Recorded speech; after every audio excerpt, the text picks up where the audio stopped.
If the facility in Massachusetts is the size predicted, it will almost double global capacity. EH2 has announced a new hydrogen electrolyzer production factory in Massachusetts, which has the potential to almost double the current manufacturing capacity worldwide. On top of that, even before this first facility is built, the company is already planning another one. EH2 had already been working on a future of hydrogen electrolyzer manufacturing before the Biden administration announced the Inflation Reduction Act in 2022, said Beth Dean, Chief Legal Officer at EH2. Now its goal is to use economies of scale to be able to reduce the cost of H2 production by way of producing larger proton exchange membrane electrolyzers. They are aiming to produce 100 megawatt units instead of the 1 megawatt and 5 megawatt units that are the more typical sizes on today's market.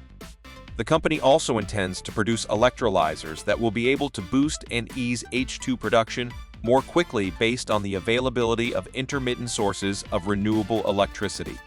The company feels that with bigger hydrogen electrolyzer equipment, it can overcome many challenges.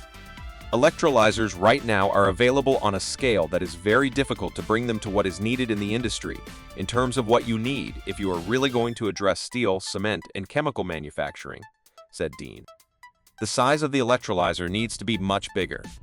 That said, with the new production tax credits for low-carbon H2 and the Inflation Reduction Act, the company began receiving more orders from customers seeking the equipment they need for upcoming green H2 production facilities, said Dean.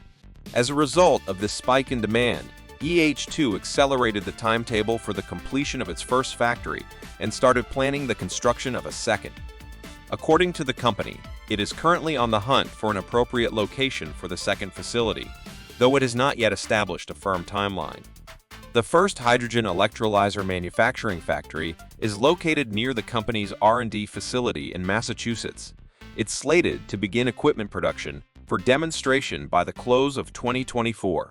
It should reach full production the following year. Thanks for tuning in. Before you go, make sure to leave us a comment, hit subscribe, and grab our newest ebook at the link below.